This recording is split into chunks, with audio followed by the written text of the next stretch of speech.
connaissons bien l'histoire de Jésus qui a multiplié les pains, mais moins l'histoire qui suit, ou en fait le sermon qui suit dans Jean chapitre 6. Et je vous lis ces paroles, une partie de son sermon du moins, les versets 44 à 51. Et Jésus dit, « Personne ne peut venir à moi si le Père qui m'a envoyé ne l'attire vers moi. Et moi, je le ressusciterai au dernier jour. » Il est écrit dans les prophètes, « Ils seront instruits par Dieu lui-même », en citant Ésaïe, chapitre 54. « Tout homme qui écoute les enseignements du Père vient à moi. Certes, personne n'a jamais vu le Père, sinon celui qui vient de Dieu. Celui-là seul a vu le Père. Amen, amen, ou en vérité, je vous le dis, celui qui croit en moi a la vie éternelle. » Jésus fait des déclarations ici assez radicales. « Moi, je suis le pain de vie. » Au désert, en racontant ici l'histoire de la manne dans le désert que les Israélites avaient eue lorsqu'ils ont marché dans le désert à la sortie de la mer Rouge.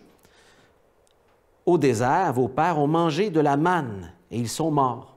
Cette manne-là ne donnait pas la vie éternelle, elle donnait la vie temporairement. Mais ce pain-là, en parlant de lui, qui descend du ciel afin que celui qui en mange ne meure point. Je suis le pain vivant qui est descendu du ciel. Si quelqu'un mange de ce pain, il vivra éternellement. Le pain que je donnerai, c'est ma chair, donnée pour le monde, afin qu'il ait la vie. Évidemment, de parler de sa chair, de manger de sa chair, ça avait de l'air pas d'allure, ça avait de l'air cannibaliste quasiment pour eux. Ils ne comprenaient pas ces paroles paraboliques. Mais Jésus est en train de parler de son sacrifice, de son corps qui allait être meurtri pour nous à la croix, pour nos péchés, et qu'en croyant, on peut avoir la vie éternelle. Je vous raconte une petite histoire que j'ai lue dernièrement à propos d'un père qui est allé dans une foire avec sa femme et sa fille. Et à un moment donné, après une longue journée, il y avait de la fatigue et de la faim pour sa fille. Et là, sa fille voulait manger. Et là, le papa a dit, non, non, on va aller à l'auto. On a la nourriture, on a un bon lunch solide, la vraie nourriture. Puis il a dit, non, je veux de la barbe à papa. Voyez de la barbe à papa. Puis ça avait l'air tellement bon, la couleur et tout. Il a dit, c'est pas de la vraie nourriture, j'ai de la vraie nourriture dans l'auto. Mais elle insistait. Alors le père a décidé qu'il va lui faire une leçon.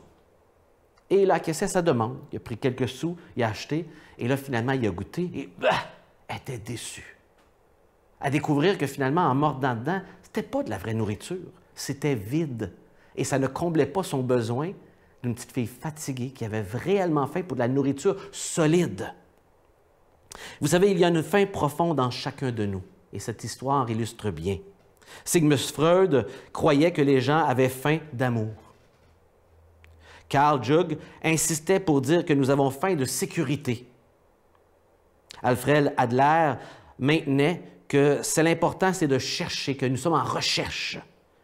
Mais voici ce que Jésus déclare. « Je suis le pain de vie. » Jésus dit que si nous voulons être satisfaire notre faim, la plus profonde, nous devons aller à lui pour être comblés. Êtes-vous comblés dans votre sens de vie par Jésus, par le Créateur de l'univers? Il sait qu'en réalité, c'est de lui que nous avons faim et soif, et que c'est seulement lui qui peut étancher ce besoin intérieur et nous satisfaire complètement, parce qu'il est notre Créateur. Ne vous contentez pas de barbe à papa spirituelle. Et peut-être dans votre vie, vous avez de la barbe à papa spirituelle, vous êtes en train de manger et c'est superficiel, vous n'êtes pas satisfait. Quelle est votre barbe à papa spirituelle aujourd'hui? On en a tous qu'on tente de manger et de nous satisfaire de ce qui est vide finalement et décevant. Et que Jésus veut combler le vide, ce vide que vous tentez de combler par autre chose dans votre vie. Il n'y a que le pain de vie qui peut satisfaire notre faim spirituelle. Et c'est Jésus. Il a déclaré, « Je suis ce pain de vie. Je suis ce pain qui va te nourrir et qu'une fois que tu vas manger, tu ne le regretteras jamais de ta vie. Ta vie ne sera plus la même.